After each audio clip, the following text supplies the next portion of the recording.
a man in a tribal mask proceeds to decapitate a boar to the beat of drums. Meanwhile, a terrified woman is running through the jungle when she suddenly trips and falls, allowing the pursuer to catch up and impale her with his weapon. The woman dies shortly after, and the murderer begins to walk away as several men cheer in the distance.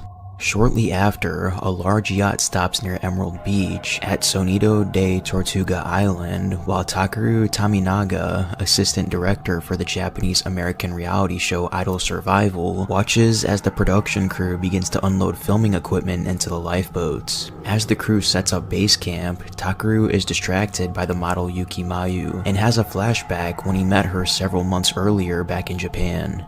Meanwhile, Terrasave operative Claire Redfield arrives on the neighboring island to investigate reports of unusual bioweapon activity. Arriving to a local fish market, Claire spots a bizarre-looking fish and takes a photo with her smartphone to send to her partner Inez Diaso. Suddenly, the fish reawakens and attempts to attack the island inhabitants, forcing Claire to act quickly and stab it with her combat knife.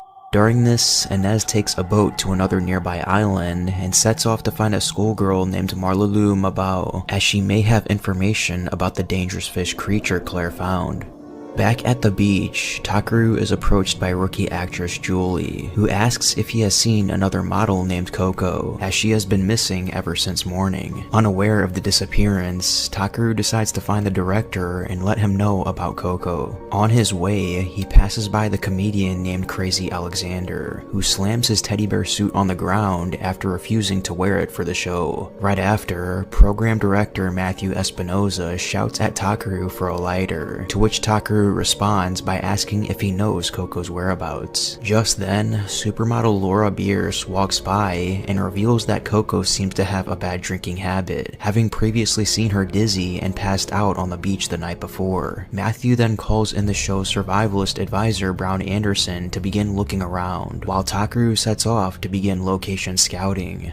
Later, Matthew takes Takeru, Brown, Mayu, Laura, and 2 other models out to explore Agu Village, as he believes it to be a perfect scene for the show. Moments later, Inez talks to Marilu on the other side of the village, and quickly notices the filming as they begin to scold the crew for being there without permission. Marilu and the show's producer Mike D. Seaman get into a heated argument when a masked villager and his tribe suddenly appear and invite them to take part in a ritual to be welcomed to the island. The masked villager then begins to tear apart some chickens as entertainment, which leaves the film crew very disturbed. Takeru believes it to be an act of voodoo, which involves the supposed revival of the dead.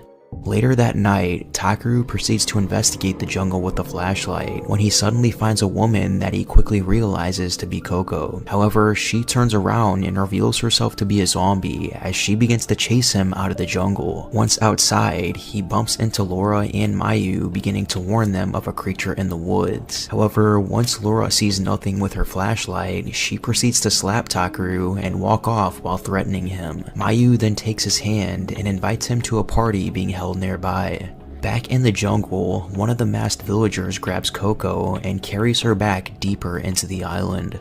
Sometime later, Mike begins to flirt with Julie on the yacht, while the masked villager begins to climb up the side of the ship. The two are interrupted by an alarm coming from the engine room, and make their way over to find that the engines have been destroyed. After thinking it over, Mike tells Julie to keep the whole incident a secret to avoid any problems with filming. The masked villager, meanwhile, has returned to the beach after successfully stranding the outsiders. Elsewhere, Inez and Marilu explore deeper into the island and find a large stone building which is revealed to be a temple used by shamans. While exploring inside, the pair find a grotesque 4-armed bioweapon that is strapped to the wall. Inez prepares to take a photograph of the creature to send to Claire, but is suddenly ambushed by 2 villagers, causing her to drop the phone. The village shaman from earlier then appears behind and takes Marilu hostage, threatening to cut her head off. Inez attempts to fire at the man, but is quickly forced to the ground by other nearby tribe members, who follow up with confiscating her handgun and phone. The shaman then explains to Marilu that the creature isn't a monster, but it's actually her husband. Back at the beach, the equipment has been set up and shooting finally begins, starting by having all of the contestants strike a pose while Crazy Alex joins in, declaring the start of the 4th Idol Survival series. The game then starts, and the idols begin running into the jungle, who are all followed closely by their personal cameraman. After some time, the girls begin to collect hidden cards in the jungle, when one of them is suddenly impaled by a spear from the tribal stalker. The masked killer then locks eyes on Takeru and Mayu, and begins to pursue them throughout the island. Meanwhile, on another island, Claire Redfield explores the Kanaho Black Harbor and questions nearby fishermen about the recent emergence of mutant fish. Many of them have no idea what she is talking about. However, Claire finds one man who reveals that a corpse was found recently that was ripped apart by the fish, claiming it to be the work of the devil. Later, Claire visits the Kanaho Black urban area and hopes to uncover more clues. Meanwhile, Takeru and Mayu are running for their lives as they are pursued by the masked creature, who attempts to kill them multiple times by throwing his spear and whipping a long chain towards them. However, the two are able to dodge all attacks and press on through the jungle. Reaching a cliff edge, Takeru and Mayu are forced to jump and land in a pool of water in some wetlands. The creature, unable to catch them, proceeds to head back into the woods in search of a way down. After recovering from the fall, Takeru finds that the electronics aren't working, making them unable to radio for any help. Knowing the creature is still nearby, he suggests the two escape while they can. However, with Mayu being injured from the fall, she is unable to run any further. Spotting a large tree nearby, the two manage to climb up just in time before the creature returns, and they watch as it begins sweeping its spear around the bushes in search of them below. After coming up with a plan, Takeru jumps down and taunts the creature, in hopes to give Mayu a chance to escape. Elsewhere, Mike and Julie approach the shaman's temple and find it guarded by 3 armed men, one with a handgun, one with a rifle, and another with a bat. However, the two manage to stealthily eliminate all hostiles and proceed to enter the building, where they then find Inez and Marilu tied up on the floor, as well as the nightmarish bioweapon strapped to the wall. During this, Claire finally arrives to the library and begins research. She finds a book that has documented the island's history and discovers that there was a US military base established on the island in the 1930s, which later turned into complete ruins. In the late 1990s, businessmen came to the island and bought the derelict military base to turn into a laboratory. Looking closer at the group photograph, Claire notices a man in a wheelchair, whom she discovers to be none other than Umbrella co-founder Oswald E. Spencer. While he has been dead for some time, his legacy continues in the many secret laboratories scattered across the world. After this new revelation, Claire slams the book on the table and attempts to call Inez about the potential danger of the island. Back in the jungle, Takeru is being chased by the deadly creature as it makes multiple attempts on his life with the chain weapon. Leading the masked killer to a cliff, he tricks it into falling over, and the two begin falling into the waters below. Immediately after Takeru pulls the creature off the cliff, he is saved by a rope tied around his waist, which he created earlier during the struggle and fastened around the tree Mayu was hiding in. Suddenly, the masked foe launches its anchor and manages to hook it onto a tree above to prevent falling below. Noticing that the anchor is weakly supported on a branch, Takeru acts quickly and swings himself towards the enemy and snaps the branch to send his foe falling into the sea below.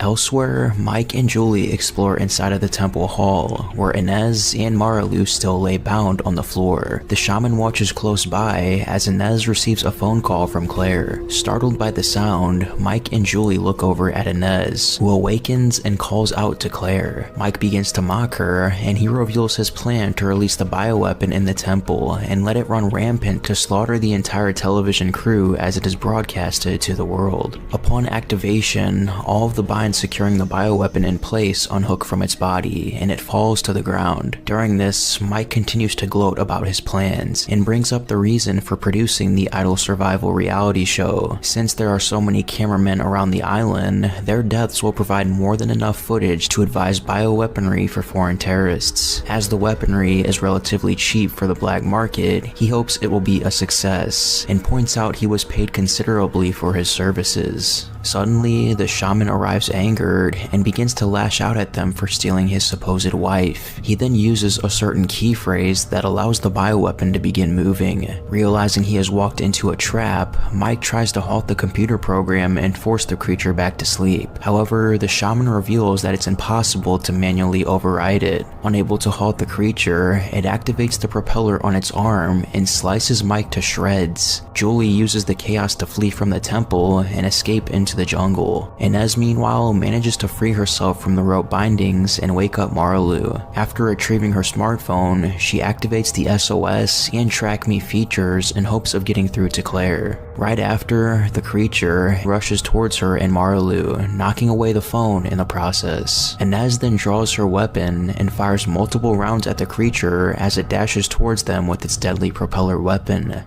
Elsewhere, after escaping the masked pursuer, Takeru and Mayu set up camp in the jungle and indulge on coconuts growing from the nearby trees. Suddenly, a zombified model named Kylie emerges from the trees and prepares to lunge at them. Takeru and Mayu face off against the zombified Kylie, with Takeru swatting her away multiple times with his weapon. During this, more infected begin to swarm the area and circle the two. Meanwhile, Laura and her cameraman are lost in the jungle and have lost radio contacts with the crew. The cameraman sees a woman walking in the distance and runs to her in hopes to get some directions. However, the other person is revealed to be a zombified Coco, who bites the man on the neck and begins feasting on his flesh. Terrified from what she had witnessed, Laura flees the area and ventures deeper into the jungle, only to bump into two more zombified models. She escapes the creature's grasp and runs off to find base camp on the beach. Back at the temple, Inez enters a fierce battle against the bioweapon. After discovering her weapons are useless against the creature, she instead fires at a ceiling cloth above, which falls on the creature and gets caught up in its propellers, giving Inez and Marlulu an opportunity to flee from the temple and hide out in the jungle. Moments later, the beach camera crew are angry and confused as all the cameras have ceased functioning and the cameramen are not responding on their radio headsets. As they try to fix the situation, one of the models returns to base now zombified and begins to rip the entire crew apart. During this, Laura continues to run from the two zombified contestants and eventually reaches the beach, only to find that all the other contestants and cameramen have been slaughtered and all turned into zombies. With the last of the crewmen killed, the infected creatures turn their heads to Laura as she freezes in complete shock. After evading the creatures and hiding at base camp, Laura spots and grabs a nearby shovel and attempts to clear a path for her to escape the area. During this, she trips once a zombie crewman grabs her leg. Just before the creature begins to devour her, the show's survivalist Brown arrives, kicks the zombie off her, and fires a bullet straight through its skull. Before Brown and Laura can discuss the current situation, a group of zombies begin to rush towards the pair, forcing them to flee the area and find a safe place to talk. Just then, the show's comedian Crazy Alexander runs past the hordes of undead on the beach and manages to regroup with the two. With the zombies inching closer and closer, Brown suggests they find a way back to the yacht, where he has spare weapons that could be of use.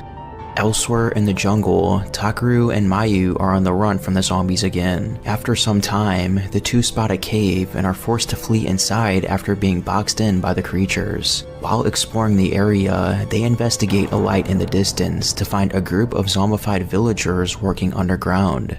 Back at the beach, Brown, Alexander, and Laura reach the small rafts and prepare to escape to the yacht. However, after discovering all of the fuel hoses to be cut, they are forced to swim to the ship. Alexander decides to stay back at first, believing himself to be unable to swim with the heavy costume he is wearing. Upon boarding the ship, Brown and Laura are greeted by Sailor Daryl and some other survivors. Daryl is aware of what is happening on the island, but due to the engine and communications failures, they can neither escape nor call for help. With so many faults having occurred, him and Brown come to the conclusion that the show's producer Mike is responsible for purposely sabotaging their escape.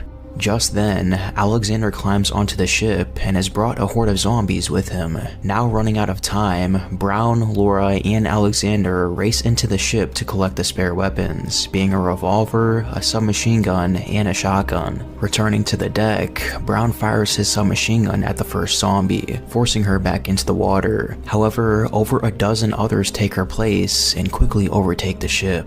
During this, the other survivors without weapons hide in the engine room. Daryl notices survivor Molly is shivering and picks up a blanket to cover her. Just then, he spots a deep scratch mark on her right shoulder, and she turns around, revealing herself to now be a zombie as she begins to slaughter all nearby survivors. Meanwhile, Takeru and Mayu hide behind rocks, hoping to not get the attention of the villager zombies. The masked stalker arrives in the cave, holding 2 tree branches, and proceeds to add the wood to a shack it is constructing to live in. Realizing the dangers they are in, the two decide to head back outside. However, during this, Mayu accidentally slips on a human skull, alerting all nearby zombies aside from the masked stalker. The two are then forced to fend off the attacking creatures, and proceed to ignite some nearby paint cans to set the enemies ablaze.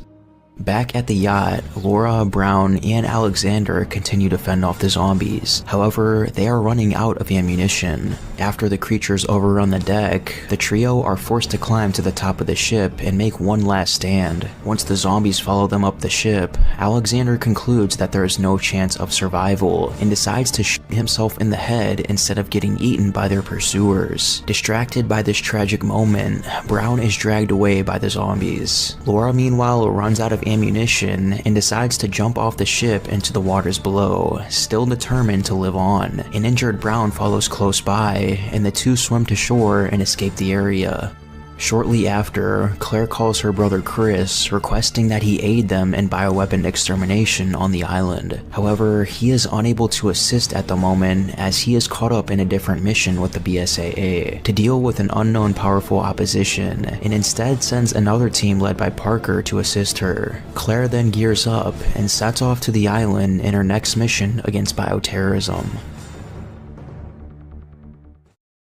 At the zombie village, the masked stalker watches as all nearby zombies burn to death. Just then, a fuel tank catches fire and completely obliterates the recently constructed shack, leaving the creature filled with rage. Takeru and Mayu attempt to make their escape and are quickly spotted by the enemy. However, it suddenly falls to the ground in pain from a mysterious force, giving the two an opportunity to flee the cave and run to the nearby beach. As the two begin to catch their breath, Julie emerges from the jungle and reveals that both the village and beach have been wiped out by zombies. The three conclude that the yacht is their only chance of survival, and they all begin to head that way, unaware that the vessel has already been overtaken.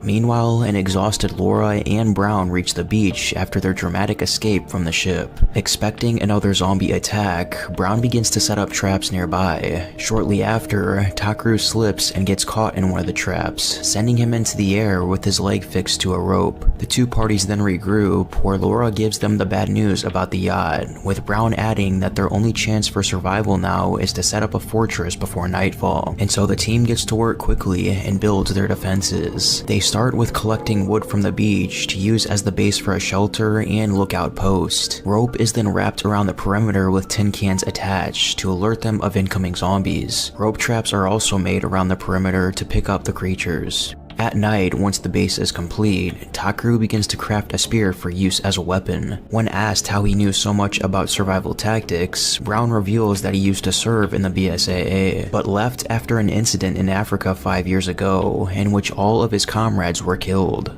Back at the cave, the masked stalker referred to as Morio begins to mourn the destruction of the village, and now seeks vengeance at the hands of Takeru and Mayu. Sometime later, Brown and Laura take their turns being on lookout for the enemies, while the rest of the group rests. Suddenly, Brown begins to cough aggressively and turns around to reveal that he is turning into a zombie. He attempts to delete himself to prevent the deaths of his comrades. However, the infection takes over and he throws the gun away. Brown then stabs his hand into a nearby tree and hopes to buy the other some time, but the infection takes over once more and he forcefully frees himself. Takeru arrives and forces him him to the ground while threatening to shoot. However, he can't bring himself to eliminate his comrade. With the last bit of fight he has, Brown grabs the gun and tells him to look after the others just before pulling the trigger. While the group mourns over his death, Takeru vows to keep his promise to Brown of protecting the others and opts himself to be the new leader. Just then, a tree is suddenly smashed onto the ground, sending Mayu flying. Morio then confronts the group and begins to chase them throughout the jungle. During this, Takeru spots a helicopter flying over the jungle and discovers it to be a rescue party once he spots the BSAA emblem.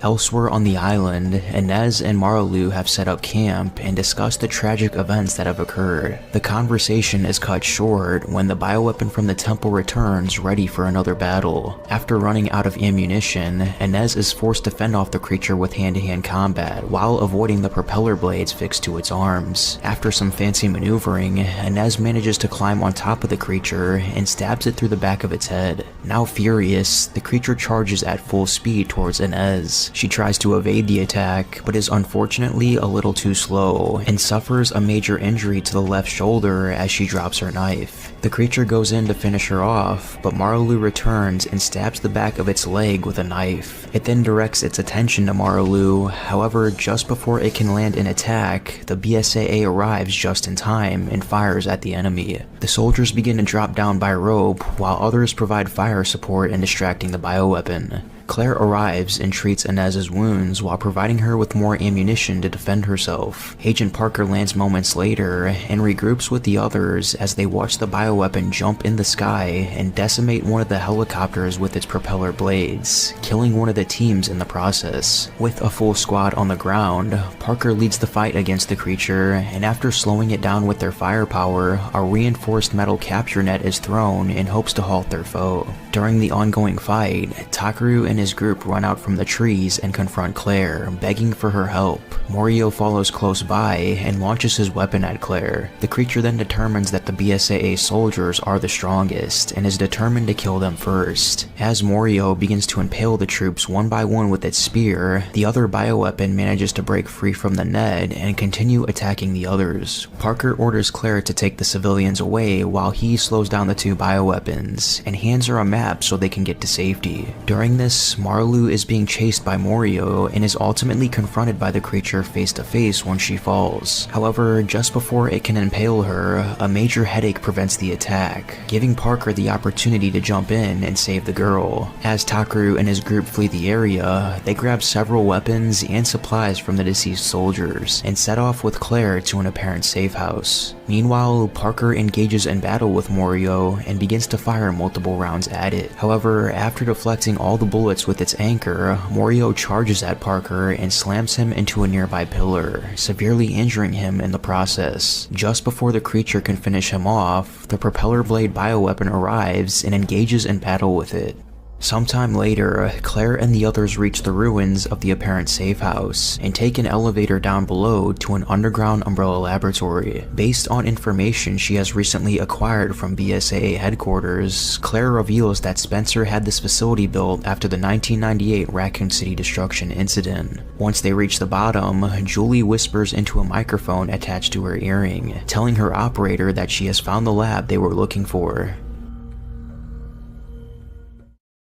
While exploring the Umbrella Laboratory, the team eventually splits up into 3 groups to search for anything to counter the monsters. Takeru joins Mayu, Inez joins Marlu, and Claire joins Julie and Laura to begin investigation, all while being spied on from the facility's security cameras. Eventually, Takeru and Mayu enter a large room containing a few water tanks, with one of them holding a fully grown hunter bioweapon. As they stare at the creature in complete horror, an alarm triggers and the hunter awakens from its slumber, breaking the glass to confront the pair. Meanwhile, Claire's group finds themselves in a bizarre office and notices the same photograph of 2 people is on every desk, one of whom Claire immediately identifies as Dr. Alex Wesker. The 3 then overhear the intruder alarm triggered by Takeru and Mayu and race over to the large room to confront the pair. Inez arrives before the group and raises her handgun, beginning to fire at the hunter as it darts towards her. She narrowly avoids the creature's claws as it accidentally smashes into another water tank. Inez fires once once more after the creature recovers. However, she fails to avoid the second attack and receives a deep cut to her side. As the hunter begins to inch closer and closer, Takeru, Mayu, and Marulu team up to push off one of the water tanks and smash the creature. Believing it to be dead, the three check up on Inez just as Claire and her group finally arrive. Unexpectedly, the hunter rises once more and sneaks up on the group to impale Inez with its deadly claws. Now furious, Takeru fires repeatedly at the creature with a BSAA assault rifle,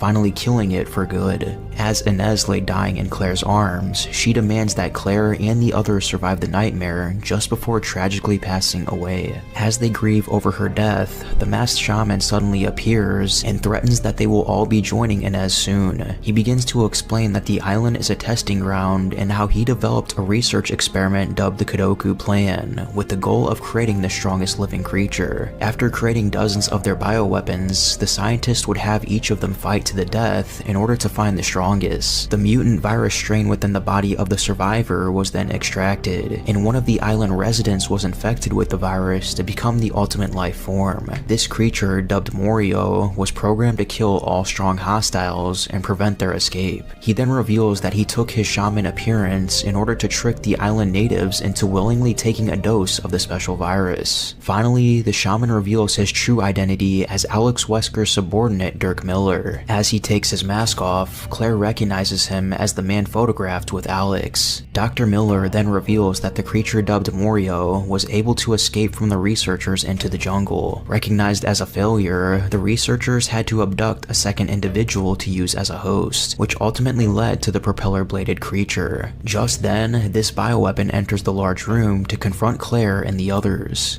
Meanwhile, Julie has snuck away from the group after the hunter attack and successfully gets in contact with her operator, who is revealed to be driving a ship with dozens of soldiers toward the island. Julie then enters Dr. Miller's room to confront him. He attempts to fire at the opposition, but Julie acts quickly, managing to tie him with sharp wiring and hold him hostage with a sharp dagger.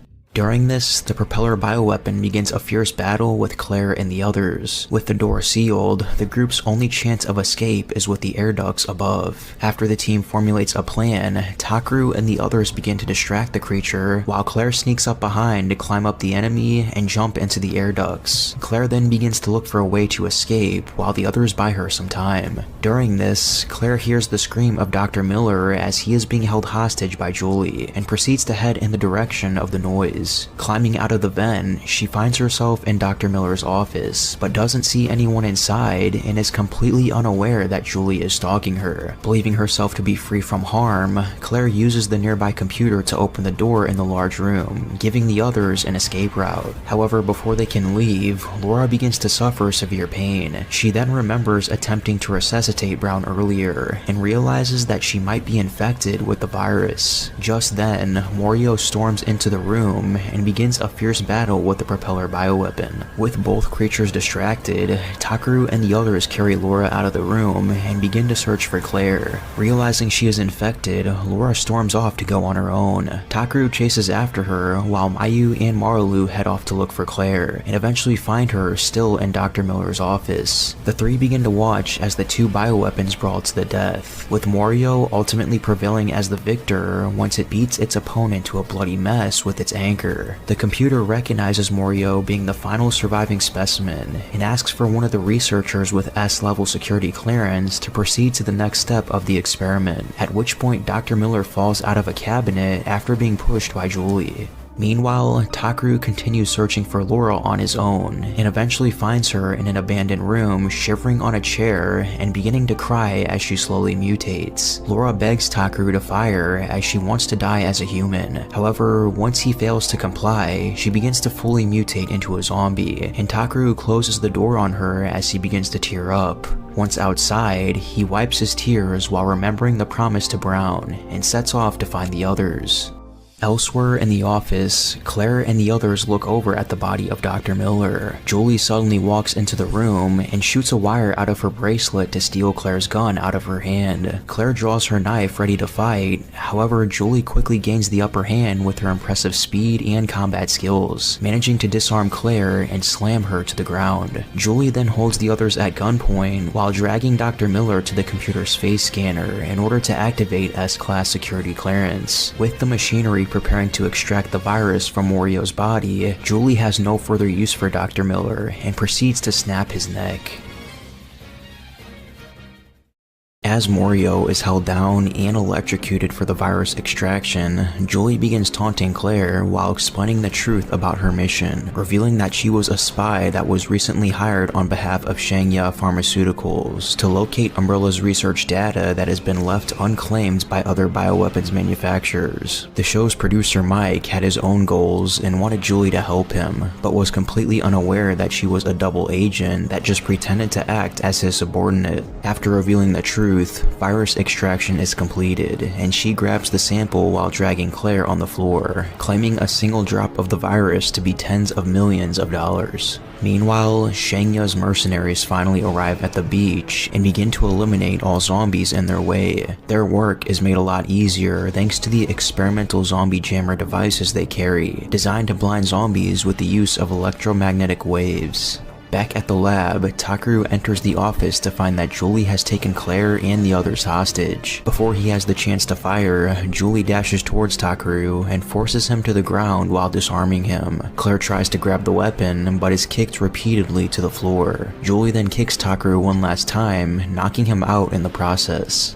Sometime later, he wakes up with his hands tied and dangling over a stairwell that is several stories deep. Rather than just kill everyone, Julie has decided to torture them first, with hopes to get more information on the facility. As she begins the brutal torture, a zombified Laura arrives after breaking out of the room she was locked in, and proceeds to sneak up on Julie, bite her, and push her off the ledge. Seriously injured and bleeding out, Julie decides to inject herself with the virus sample to cheat death. During this, Claire and the others wake up and untie Takaru. Looking down the pit, they watch as Julie begins to mutate uncontrollably and begin to escape the facility after realizing the danger they are in. As the group makes their way outside, they are quickly found by the Shangya troops and held at gunpoint. While Claire attempts to negotiate being let free, Julie suddenly emerges from the trees and begins slaughtering all troops that get in the way of killing her real target, being Claire and the others. During the chaos, Claire notices the mercenary ship to be unoccupied and calls on the others to follow her as they all attempt to make their escape. Meanwhile, the injured Parker rests at the abandoned military base and wakes up to radio communication from a BSAA operator that alerts him to inbound reinforcements. Once Parker hears gunshots coming from the beach, he alerts the operator where the fighting is taking place. Shortly after, Claire and the others have successfully boarded the ship and begin looting all spare weapons left inside. Takaru finds a rocket launcher and suggests using it. However, Claire advises that it be used as a last resort. Once Claire begins to look for a way to start the boat, the last living mercenary is thrown on board, having been brutally dismembered. Julie follows close by and finally confronts the group face to face. She grabs Marilou first, who lets out a scream so loud that Morio can hear it in the underground lab. Filled with rage, Morio breaks his bindings with ease and begins to head for the surface. As Julie begins choking Marilou, Takaru and Mayu distract the creature while Claire returns to get the rocket launcher. Just before the creature is about to rip the girl to shreds, Morio arrives and aids the survivors in the intense battle, giving the others an opportunity to formulate a game plan. Eventually, Julie impales the creature and removes the mask, revealing him to be Marilou's brother Alicio. During this, Claire hands Takaru a machete to cut Marilou free, so that she can fire at the creature with the rocket launcher, and the group sets off to execute their plan. Takaru charges at Julie while firing the assault rifle and dodging her attacks. After running out of ammunition, he uses the weapon to block the final attack, and draws his sword to sever one of the creature's arms, freeing Marilou in the process. The two then run back to Claire as she fires the rocket launcher, completely obliterating Morio and Julie in the process.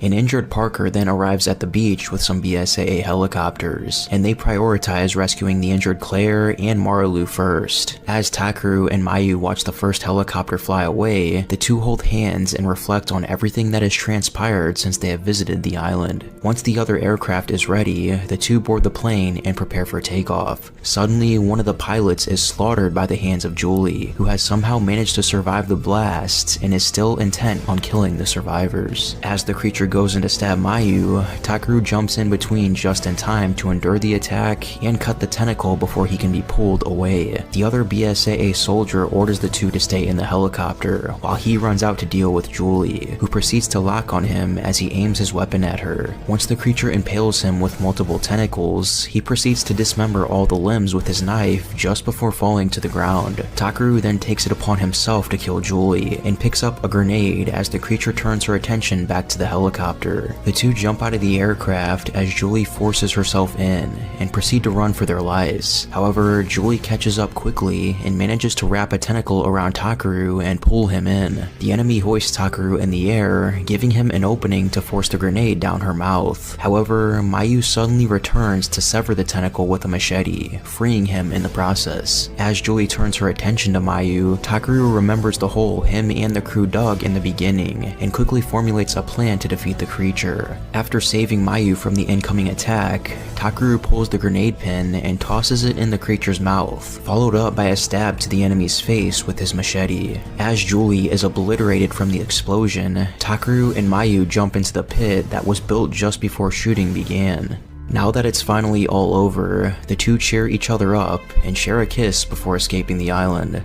Several weeks after the island incident, Claire finishes off her report that discusses the Kodoku experiment conducted by Alex Wesker's few remaining remnants, and the attempts by rival organizations to claim the results of the experiment for themselves. Claire then discusses the current whereabouts of all survivors. It is revealed that BSAA pilot Hendrik survived his injuries and was able to call the other helicopter. Marilu has decided to study Terrasave following the loss of her family and village. Takeru and Mayu have returned to Japan and immediately became stars. The yacht has been abandoned and left on the island, and the whole area is under quarantine. An investigative report claims that the area no longer poses any danger, and that the outbreak is believed to have completely subsided. Claire then ends her report with hopes that the island will return to a paradise once more, and thanks her brother Chris for always being there for her. In the end, it is revealed that Laura has survived through everything and continues to roam the island.